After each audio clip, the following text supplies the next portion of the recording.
நம்ம செஞ்ச பீஃப் கறி வந்துட்டு ரெடி ஆயிடுச்சு. ட்ரை பண்ணி பாருங்கள், ரொம்ப நல்லாயிருக்கும்.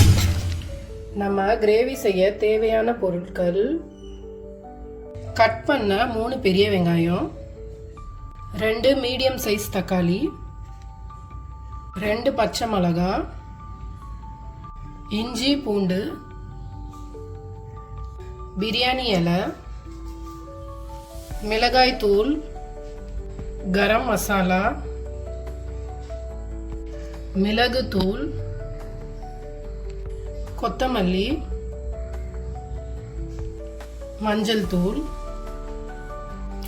பட்டை, லவங்கம், ஏலக்காய், அப்புறம் எல்லாமே சேர்த்து வறுத்து அரைச்சி வச்சிருக்கேன் அந்த பவுடர், தேங்காய், உப்பு. இன்னைக்கு நம்ம பீஃப் கறி செய்கிறது எப்படின்னு பார்க்கலாம். அதுக்கு நான் குக்கரில் 3/4 கிலோ அளவுக்கு பீஃப் வந்துட்டு வேக வச்சு எடுத்துக்கலாம். இது கூட வந்துட்டு ஒரு பெரிய வெங்காயம் வந்துட்டு கட் பண்ணி வச்சுருக்கேன், அதையும் சேர்க்க போகிறேன். அப்புறம் தக்காளி, ஒரு தக்காளி, 2 பச்சை மிளகாய், அப்புறம் பிரியாணி இலை, இஞ்சி பூண்டு வந்துட்டு நம்ம நச்சு உள்ளே போட்டுக்கலாம். அதுக்குள்ள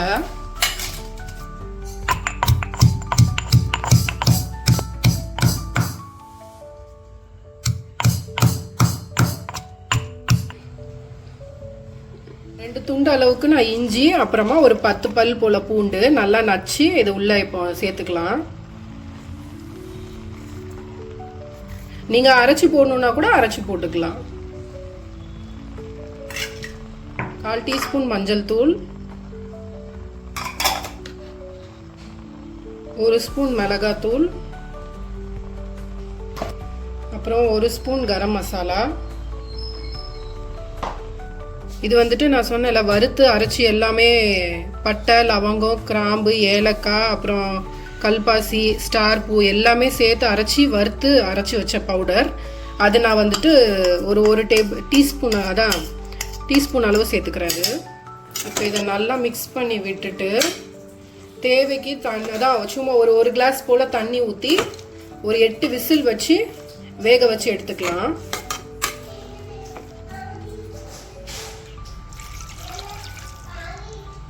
கொஞ்சமாக உப்பு, அப்புறம் கொஞ்சம் கருவேப்பிலை போட்டுட்டு மூடி வச்சிடலாம்.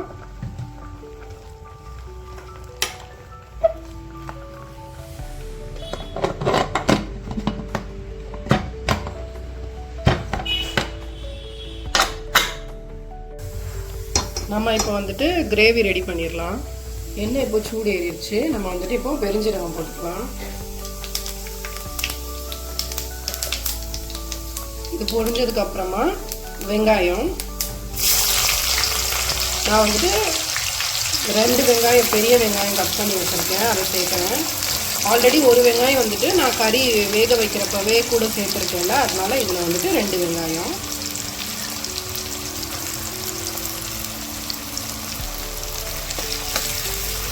இது வந்துட்டு நல்லா கோல்டன் ப்ரௌன் ஆகிற வரைக்கும் நல்லா நம்ம வதக்கிக்கலாம்.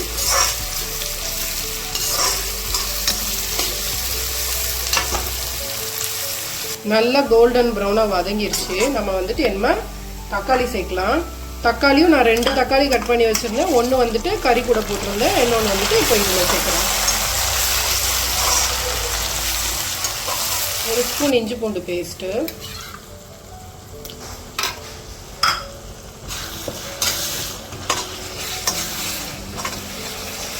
நான் வேக வைக்கும் போதே நான் வந்துட்டு இஞ்சி பூண்டு போட்டிருக்கேன். அதனால நான் வந்துட்டு எல்லாமே பாதி பாதியாக குறைச்சி தான் இதில் போட்டுட்ருக்கேன். இல்லைன்னா நிறையா போட்டோம் அப்படின்னா நம்மளுக்கு வந்துட்டு ரொம்ப காரமாக இருக்கும், ரொம்ப மசாலா வந்துட்டு ரொம்ப கூடையாக இருக்கிற மாதிரி இருக்கும். அதனால குவான்டிட்டி வந்துட்டு பார்த்து பிரித்து போட்டுக்கலாம். அப்படி தான் நான் பிரித்து தான் சேர்த்துருக்கேன். அப்படி இது பச்சை வாசம் போகிற வரைக்கும் வதங்கட்டும். நல்லா வதங்கிடுச்சு. 1/2 டீஸ்பூன் அளவுக்கு டேபிள் ஸ்பூன் அளவுக்கு நான் மிளகாத்தூள் சேர்க்குறேன். 1/2 டேபிள் ஸ்பூன் அளவுக்கு கரம் மசாலா சேர்த்துட்டு நல்லா மிக்ஸ் பண்ணி விட்டுட்டு நம்ம வேக வச்சுருக்க கறி இருக்குல்ல, அதை எடுத்து நம்ம என்ன உள்ளே சேர்த்துடலாம். இது கூட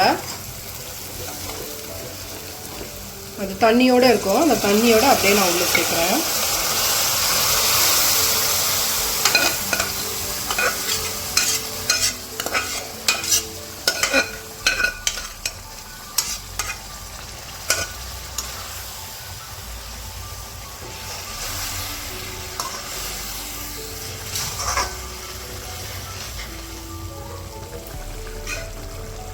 பீஸ் அளவுக்கு தேங்காய் வந்துட்டு நான் அரைச்சி வச்சுருக்கேன், அதையும் சேர்க்குறேன்.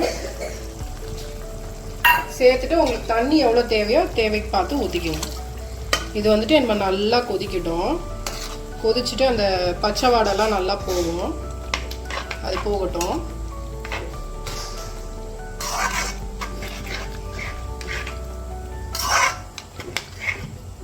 நல்லா கொதிக்க ஆரம்பிச்சிருச்சு. நம்ம இப்போ வந்துட்டு உப்பு டேஸ்ட் பார்த்துட்டு தேவைக்கு உப்பு போட்டுக்குங்க.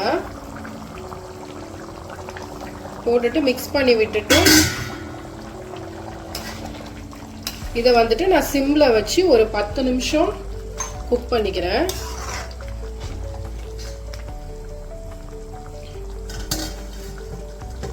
ஒரு ஸ்பூன் பெப்பர் பவுடர்.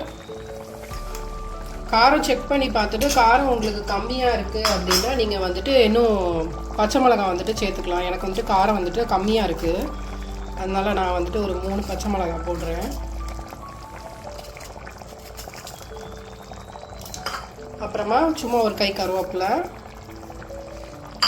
அப்புறம் ஒரு கை வந்துட்டு கொத்தமல்லி போட்டுட்டு மிக்ஸ் பண்ணி விட்டுட்டு ஒரு 5 மினிட்ஸ் வந்துட்டு சும்மா இது கொஞ்சம் குக் ஆகட்டும். நம்ம செஞ்ச பீஃப் கறி வந்துட்டு ரெடி ஆயிடுச்சு. ட்ரை பண்ணி பாருங்கள், ரொம்ப நல்லாயிருக்கும். பிடிச்சிருந்தா லைக் பண்ணுங்கள், உங்கள் ஃப்ரெண்ட்ஸோட ஷேர் பண்ணுங்கள். தேங்க்யூ.